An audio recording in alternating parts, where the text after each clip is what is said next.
Assalamualaikum warahmatullahi wabarakatuh. Bismillahirrahmanirrahim. Alhamdulillahi rabbil alamin. Allahumma salli wa sallim wa barik ala sayyidina Muhammadin wa ala alihi kama la nihayata li kamalika wa adada kamalihi. Amma ba'du. Kita lanjutkan pembacaan kitab tafsir Al-Quran Al-Azim Syekh Nawawi Al-Bantani. Mari kita mulai membaca surah Al-Fatihah. Mudah-mudahan Allah memberikan kepada kita ilmu yang bermanfaat. Allah mengampuni segala kesalahan kita. Allah mengabulkan segala hajat dan menjauhkan kita dari segala musibah.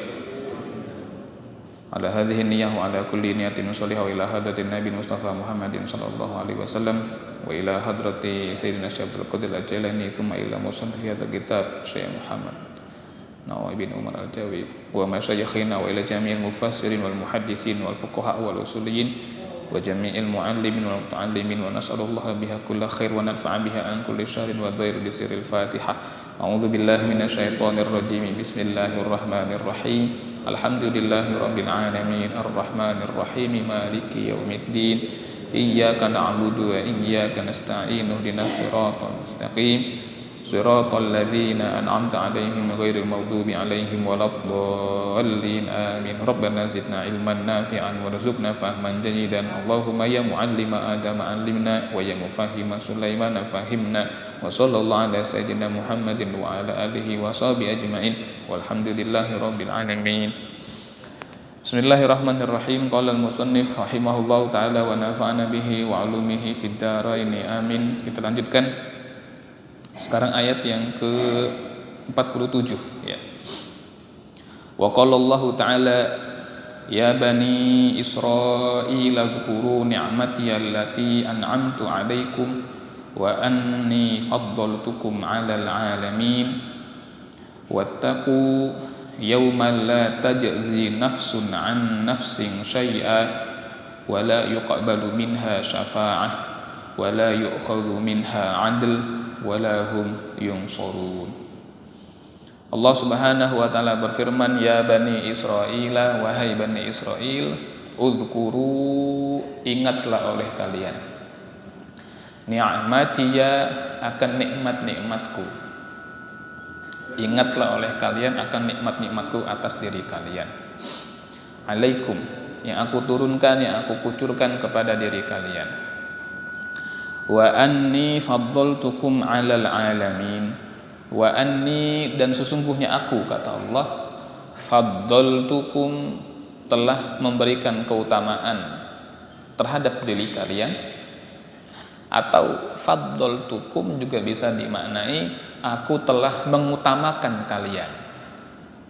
Ya, jadi bisa bermakna aku memberikan keutamaan kepada kalian. Boleh juga maknanya aku telah mengutamakan kalian. Alal alamin, di atas seluruh bangsa ya, yang ada di alam ini. Wattaqu, dan takutlah kalian, yauman, terhadap datangnya suatu hari. Takutlah kalian atau bertakwalah kalian kepada Allah agar terhindar dari kejelekan atau keburukan pada suatu hari. Hari apa itu?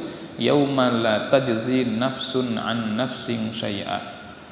Yauma la tajzi nafsun an nafsin syai'a, hari di mana seseorang tidak bisa menolong seseorang yang lain. Hari di mana seseorang tidak bisa membantu seseorang yang lain. Wala yuqbalu minha syafa'ah. Wala yuqbalu, dan tidak diterima, minha, haknya ini ada yang mengatakan dari jiwa tersebut, dari orang itu tidak diterima darinya syafaat ya. Wala yu'khadhu minha adl, dan tidaklah dibutuhkan atau tidaklah diambil pada hari itu juga adl, tebusan-tebusan ya, tebusan-tebusan. Walahum yunsurun, dan mereka tidak juga ditolong dari azabnya Allah Subhanahu wa taala. Ini ayat 47 dan 48. Kita bahas dulu munasabatul ayah, keterkaitan ayat ini dengan ayat-ayat sebelumnya. Ayat ini masih terkait dengan pembahasan tentang orang-orang Yahudi atau Bani Israel yang ada di Madinah pada masa Nabi SAW, di mana mereka dengan segala pengetahuan mereka justru menjadi kelompok yang paling keras di dalam menentang atau mengingkari dakwah Rasulullah SAW. Sebagian di antara mereka juga ada yang bersifat nifak, ya, bersifat kemunafikan dengan bermanis-manis di depan Nabi dan para sahabat, atau bermanis-manis di depan aliansi mereka dari kalangan bangsa Arab, tetapi di belakang menusuk. Nah, maka Allah Subhanahu wa taala dalam ayat ini kemudian mengingatkan kepada mereka tentang nikmat yang telah Allah berikan kepada mereka, dalam kurung kepada nenek moyang mereka. Allah berfirman, ya Bani Israel, wahai Bani Israel, wahai anak-anaknya Nabi Yakub. Allah sebut bapaknya. Israel itu adalah Nabi Yakub alaihissalam. Isra artinya adalah hamba. El artinya adalah Tuhan. El. Makanya antum kalau punya anak jangan dipanggil El. El artinya Tuhan, ilah. Wahai anak-anaknya Nabi Yakub alaihissalam. Oke. Kita berhenti dulu di sini nih. Kenapa Allah menyebut mereka atau memanggil mereka dengan panggilan wahai anak-anak Nabi Yakub? Kenapa tidak misalnya orang Yahudi, gitu kan? Kenapa disebutnya wahai anak-anaknya Nabi Yakub?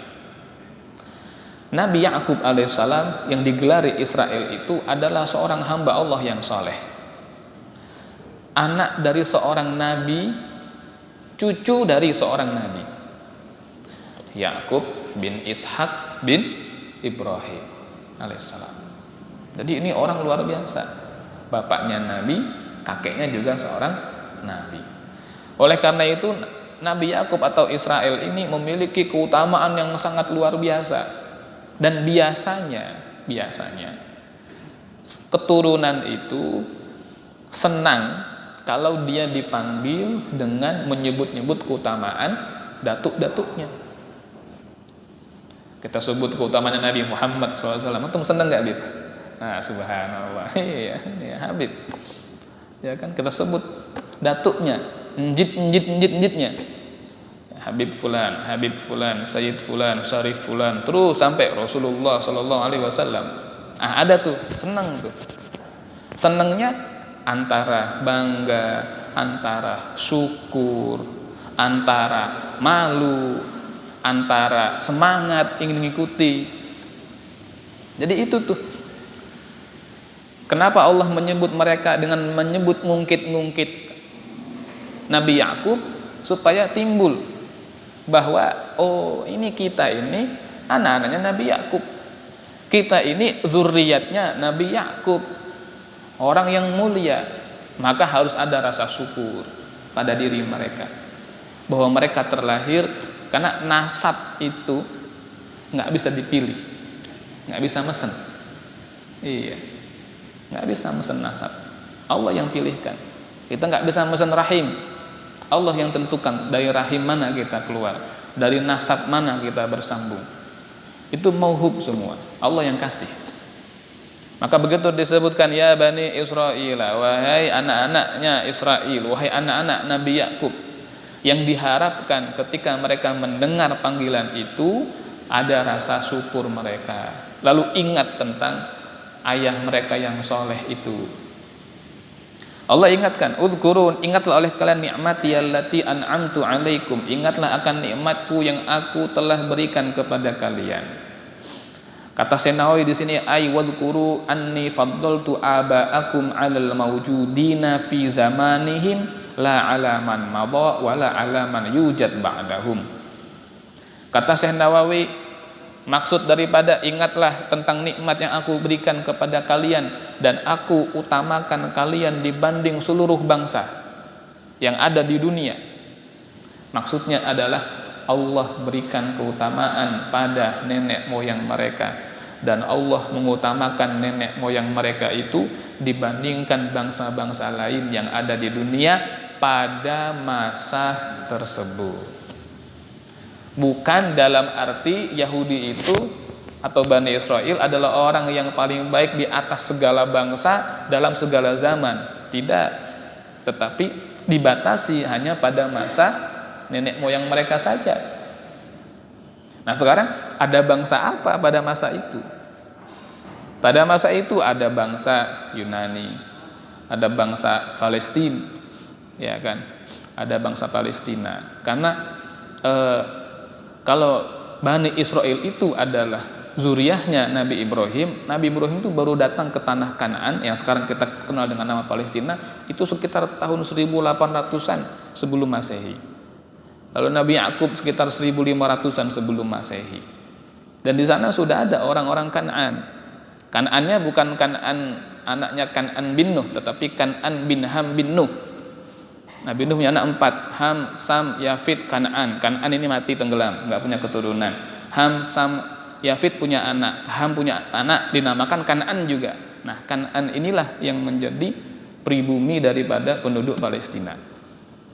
Sudah ada bangsa-bangsa dengan banyak peradaban pada masa hidupnya Nabi Yakub ataupun generasi setelah beliau. Tetapi yang Allah utamakan di atas bangsa-bangsa tersebut adalah Bani Israel.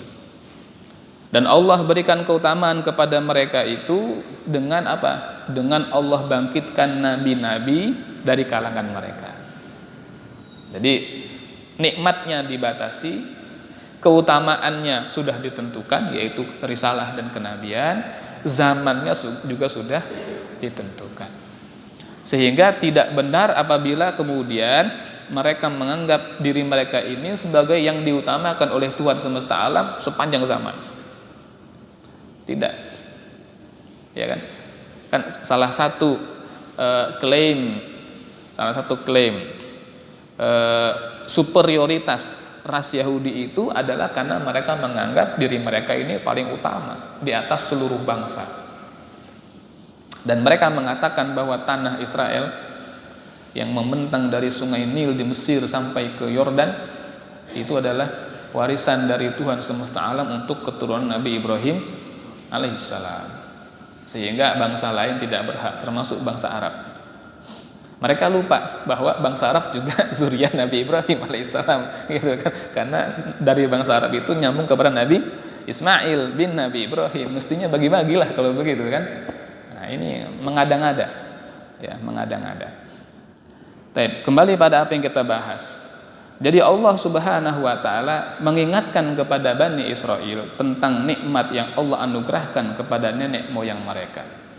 Di satu sisi tadi saya katakan untuk membangkitkan rasa syukur mereka. Di sisi lain untuk memotivasi mereka bahwa kalau dahulu Allah Subhanahu wa taala memuliakan kakek nenek mereka karena kakek neneknya orang-orang soleh, maka barang siapa di antara para cucu ini mau mendapat kemuliaan yang sama, hendaklah mereka meniti jalan yang sama dengan kakek neneknya. Mau jadi orang yang dimuliakan seperti kakeknya, pertanyaannya, ini cucunya jalannya sama nggak dengan kakeknya? Jangan-jangan jalannya beda. Kakeknya soleh, cucunya toleh. Ya kan, lawan kata soleh itu toleh. Bagaimana mau mendapat kemuliaan dari Allah?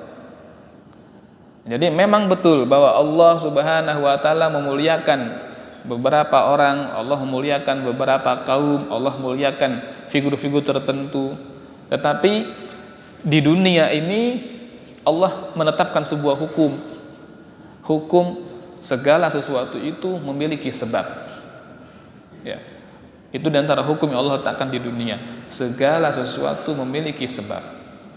Sebagaimana halnya kehinaan ada sebabnya, maka kemuliaan juga ada sebabnya.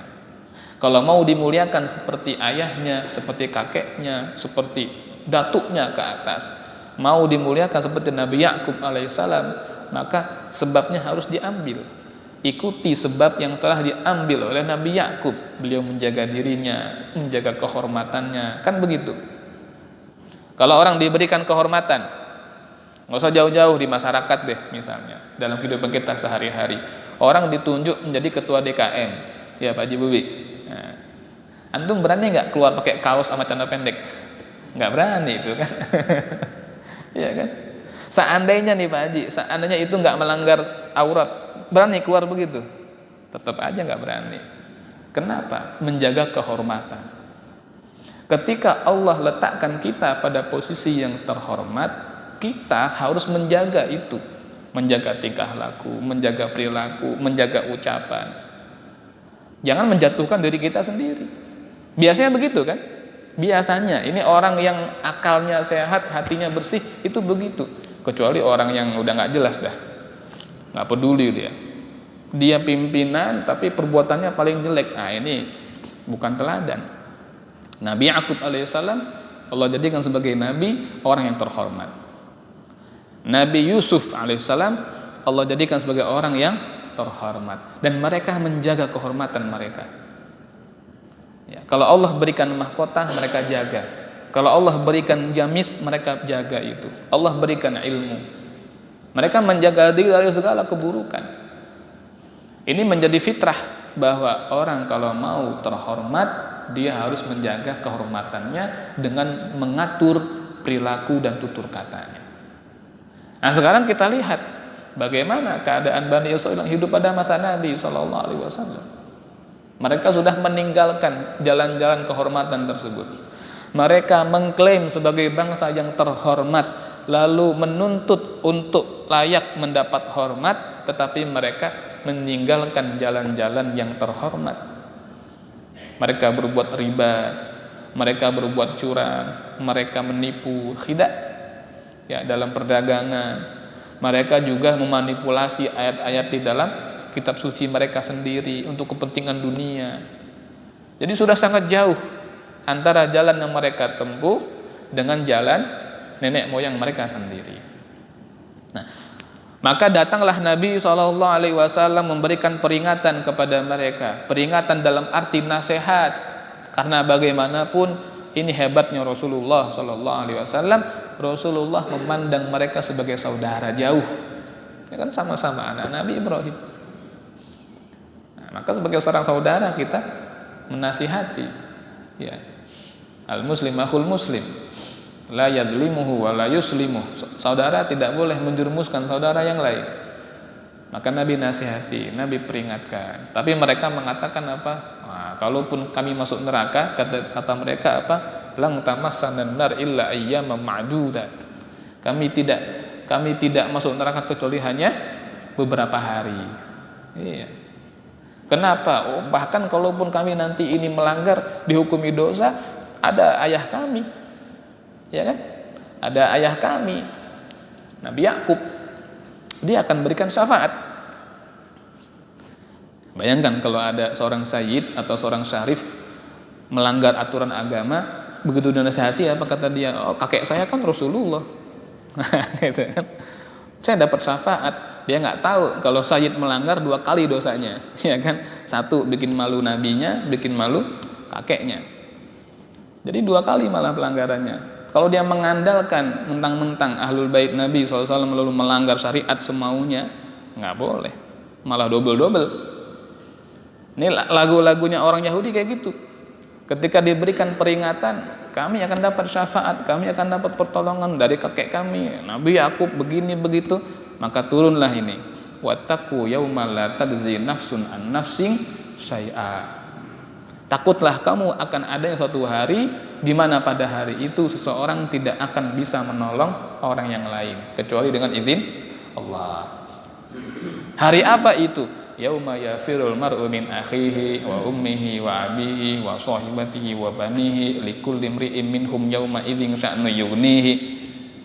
Hari itu seseorang akan lari dari ibunya, dari bapaknya, saudara akan lari dari saudaranya, dari istrinya, suami lari dari istrinya, istri lari dari suaminya. Semuanya kenapa? Likulli imri'in minhum yauma idzin sya'nu yughnihi. Semua orang pada hari itu punya urusan masing-masing.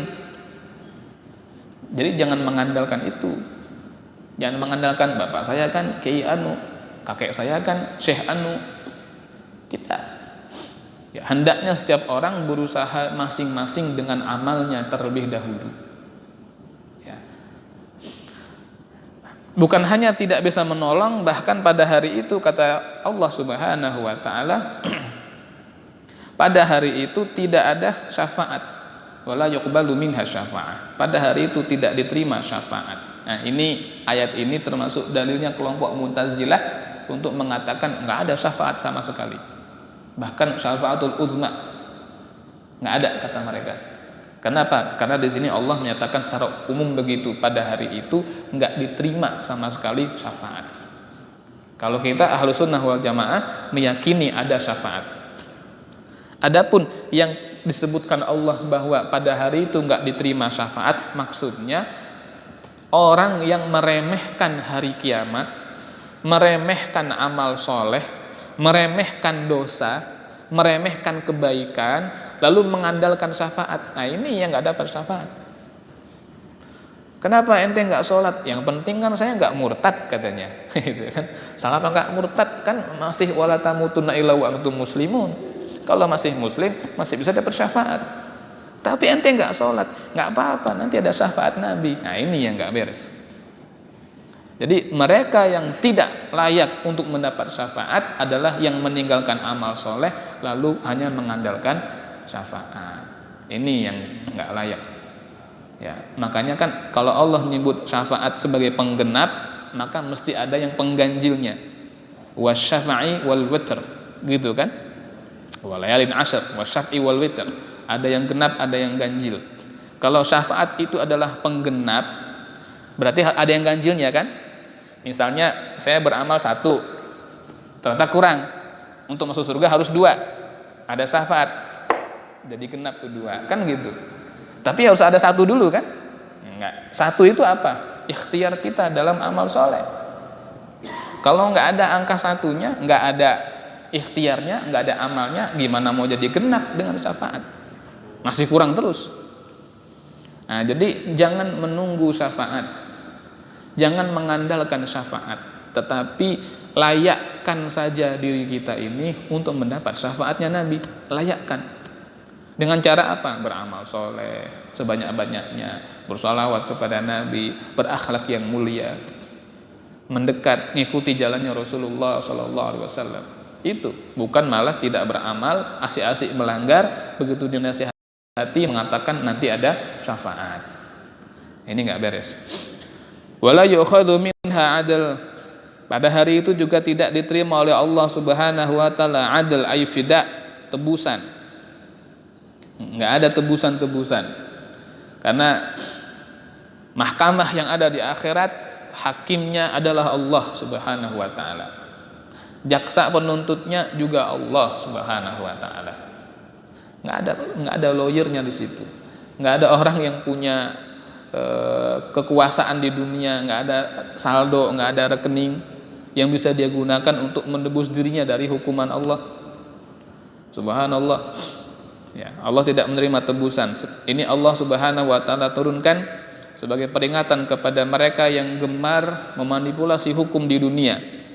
Mereka bisa selamat dari banyak hukuman. Mereka bisa selamat dari banyak vonis dengan uang-uang mereka. Tetapi di akhirat uang itu nggak ada nilainya. Ya, nggak ada nilai. Nggak usah di akhirat. Ya, nggak usah di akhirat. Di dunia aja Allah sudah menunjukkan bahwa uang itu rendah. Apa buktinya? Orang yang sangat kaya raya, Allah kasih satu sakit aja. Misalnya lidahnya nggak ada rasa apa-apa. Duitnya ada 10 miliar nih, lidahnya nggak bisa merasakan apa-apa. Itu dia sumpek nggak tuh hidupnya tuh? Langsung sumpek itu. Iya. Atau nggak usah lidah, misalnya matanya nggak bisa tidur, merem bisa, tidur nggak bisa, sumpek. Mungkin sehari 2 hari dia masih.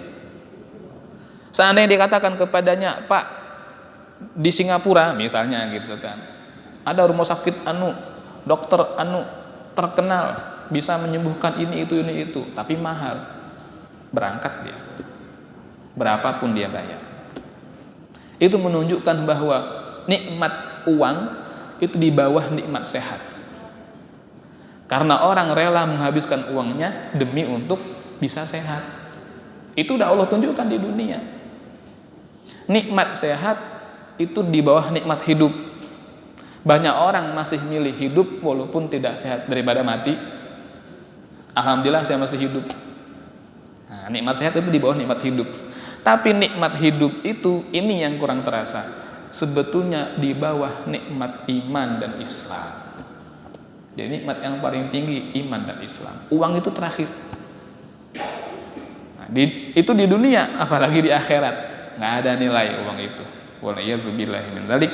Maka orang-orang yang bersikap culas seperti itu, ya tidak mau beramal, banyak melanggar, dinasihati malah mengandalkan syafaat, memanipulasi hukum dengan uangnya, tidak pernah bertaubat. Inilah yang kata Allah walahum yunsurun. Maka mereka tidak ditolong, tidak diselamatkan, atau tidak ada yang bisa menolong mereka atau mencegah mereka dari mendapat azabnya Allah Subhanahu wa ta'ala. Walaupun nasabnya bagus, na'udzubillah, walaupun nasabnya bagus, tapi kalau mereka bersikap demikian, hati-hati bisa masuk dalam konteks walahum yunsurun.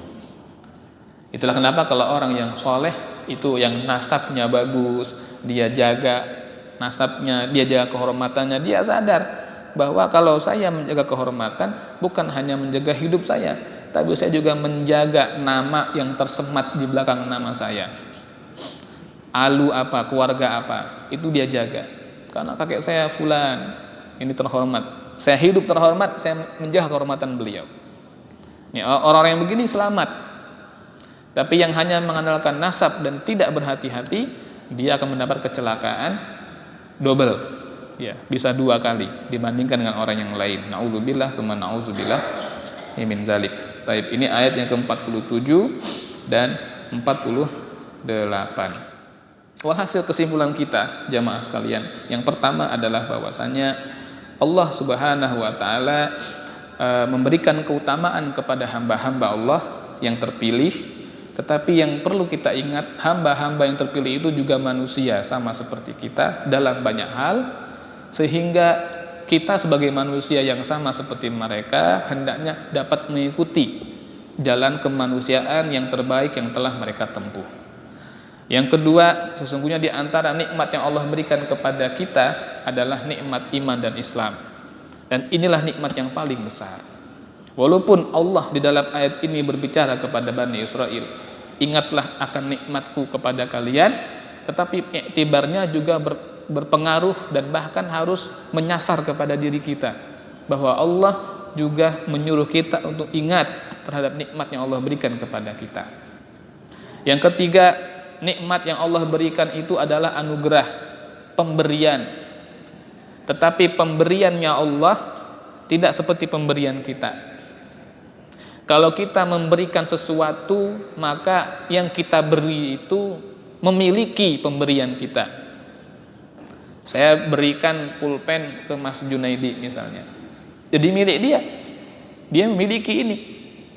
Kalau saya mau ambil lagi, bisa nggak? Secara hukum nggak boleh, gitu kan?